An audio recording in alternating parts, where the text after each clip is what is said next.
Now let's consider a DC motor as an example with a transfer function. The DC motor has a transfer function of first order when we compare when the output is the speed of the motor and the input is the voltage.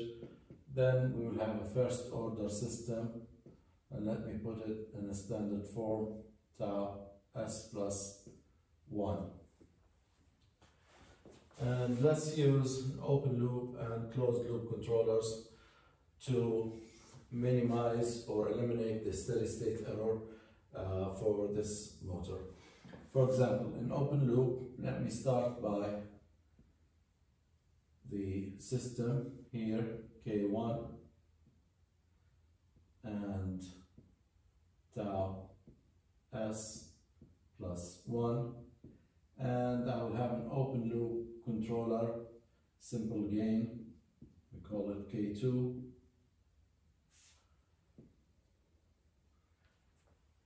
and here's my reference signal and my output omega of s.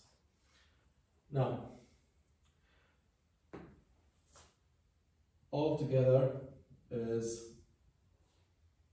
the G of the system, G of s, and the steady state error is 1 minus G of 0. Now, G is the multiplication of the two blocks. These are two blocks in series, so it's 1 minus K1, K2 divided by S set to 0 divided by 1, and we want that to be 0. That means that K2 must be 1 over K1. And if I set K2 to 1 over K1, then the steady state error is going to be 0. Now, let's stop here for the open loop and go here for the feedback. For feedback system, I will have the K1 divided by tau s plus 1 and some value K2 for simple controller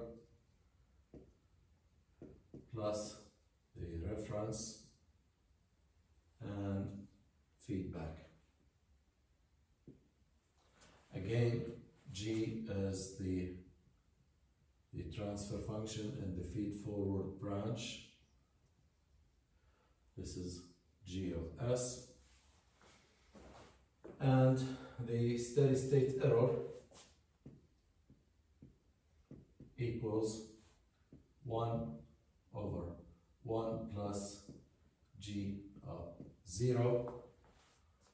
So that's 1 divided by 1 plus G of 0, set S to 0, is going to be K1, K2, simply just like in here. Now, I cannot set this error to 0 unless K1, K2 is infinity. To get 0, you have to divide by infinity. So instead, I will use a large value for K2 so that I minimize the error. So let K1, K2 equals 100, or K2 equals 100 divided by K1.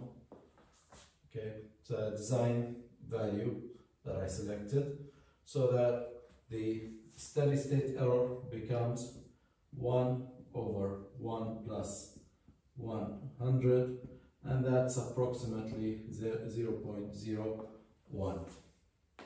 So for an input of 1, the error is 0.01, that's a 1% error. So we have 0 error here, we have 1% error here.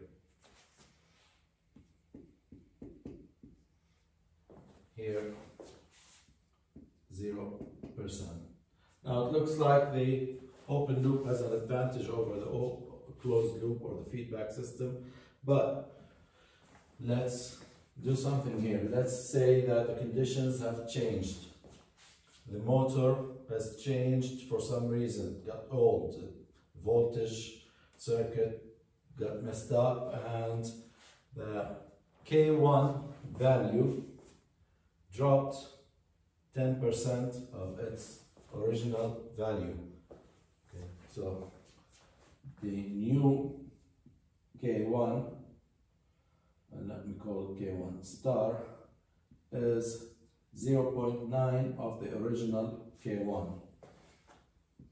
10% drop in K1 value. So in this case, what is going to happen? Okay. Let me calculate the steady state error again in the open loop system. ESS is 1 minus G of 0. 1 minus, now K1 star K2. Now the K2 I selected when I initially designed the system was 1 over K1. So I have 1 minus, the K1 star is 0.9 K1, and K2 from my design, original design, is 1 over K1, so that's 0.1. So if the input is 1, the output error is 0.1. That's a 10% error. So I changed the system by 10%. My error jumped from 0% to 10%. Now let's see what happens with the feedback system. K1, as we said, star is 0.9 K1.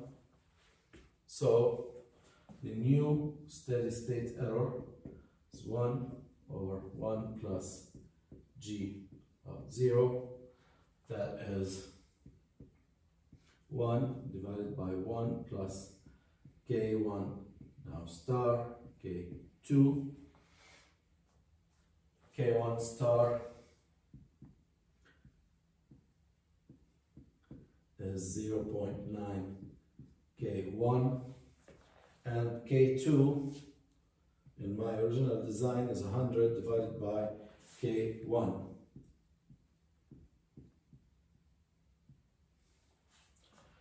So that's, you get rid of the K's, and that would be 1 divided by 91, which is 0.011, or 1.1% error. So here's the major advantage. Open loop, the system did not detect the change in the system, in the motor, and continued with the original design. For 10% change in the motor parameter, I get 10% error, jump from 0% to 10%. On the feedback, I started with 1% error, steady state.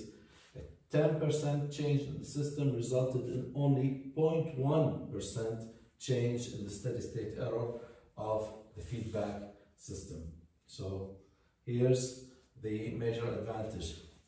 The feedback system can tolerate a lot of uncertainties in the system, errors in the system can be accounted for in a feedback system as opposed to open loop system.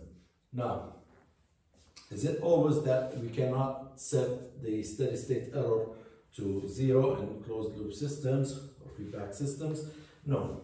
There are some systems, and I can design the system so that the steady state error becomes 0 if I design the function g of s to have a value of infinity at s equals 0, then it becomes 1 divided by 1 plus infinity, and that is 0.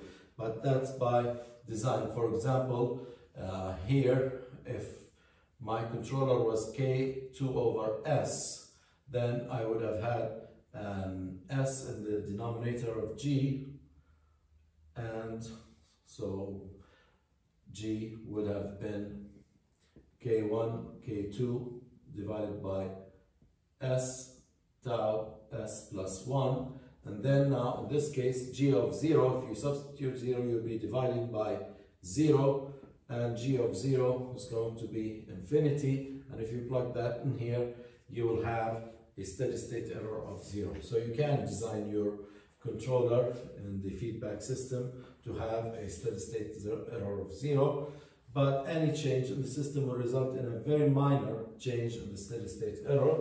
Here you will always have the error in the system reflected directly in the steady state error, and usually it is in the same proportion. The amount of change in the system results in the same amount of error in the steady state.